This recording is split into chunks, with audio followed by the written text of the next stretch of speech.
welcome. Welcome to the sneak preview of our workshop coming up in September on success. Now, success means, of course, different things to different people. I get that. But there are some fundamental things about success that you have to know. And one of them is based in a model, and this model is by John Furman and Ann Gila, and it's the model of psychosynthesis. And it's a complicated system, a theory. It has a lot of components to it, but I'm just going to teach one part of it, just so you get a little taste of what the kinds of things we'll be talking about at the workshop on success. So let us begin when we're babies, because that's where it all starts. So when we're babies, we come into the world and we come in whole. And how do I know this is true? Well, I have a 2-year-old.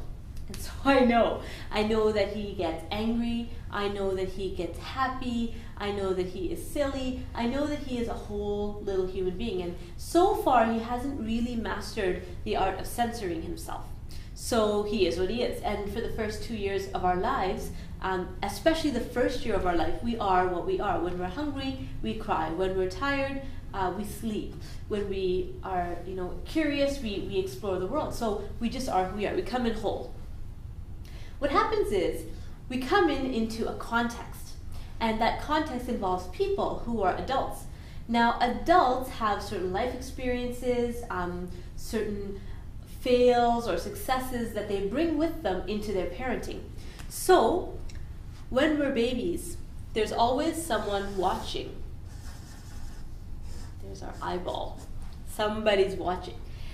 And this person who's watching is watching us based on their own life experiences. And because of that, they will only be able to see based on their own life experiences. So they will see a part of us. They will see a part of us. They will see kind of what, this middle part here is what they're willing to see. So let me explain a little further.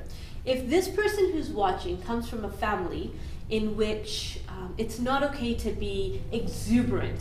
This is a family, the person who's watching, their family is kind of reserved, quiet, kind of very polite with each other.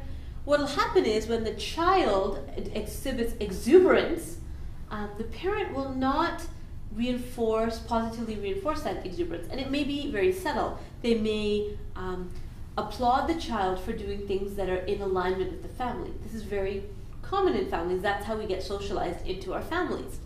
So the parent will start rewarding behaviors that are acceptable and dismissing, ignoring, or even punishing behaviors that are not seen as acceptable by the family.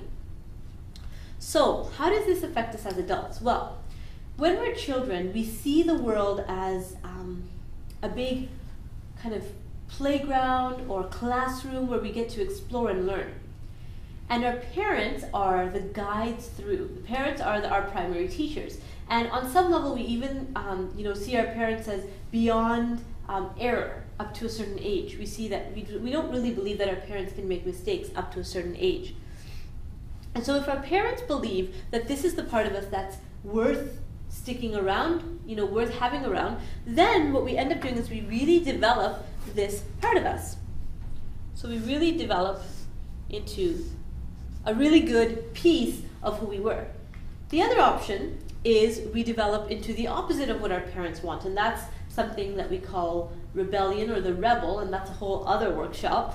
But just it's good for you to know that either you will conform to what your parents wanted to see, or you will do the opposite of what they wanted to see. But either way, you end up being simply fragments of that whole.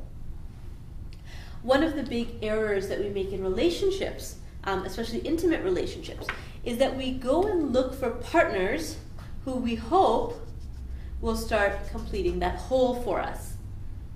Start making us feel whole. So our partner may bring some of the qualities that we don't feel like we naturally possess.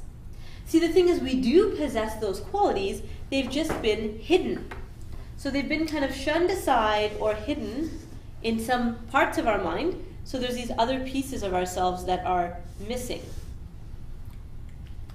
This idea of a midlife crisis, soul searching, going to find myself, these are the kinds of things that we say when we're starting to explore these hidden parts of ourselves. We're really starting to realize that I don't feel like my full self and I want to reclaim parts of myself to be full.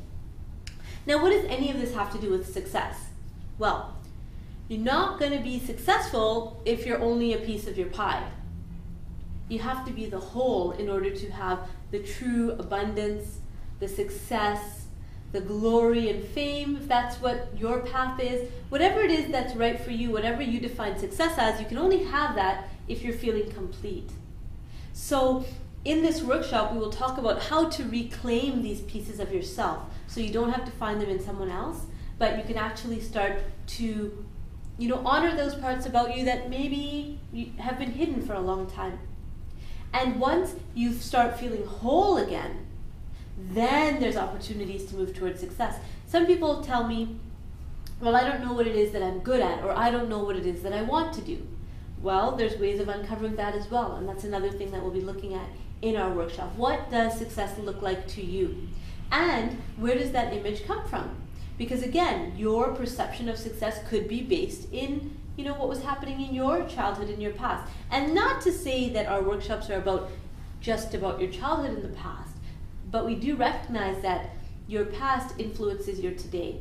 And if you can kind of correct your ideas about the past that you had and start seeing healthier alternatives to what you were taught, then success is truly possible. Well, I really hope that you join us on September 10th, and I hope you've had a wonderful day so far and have a great rest of the day.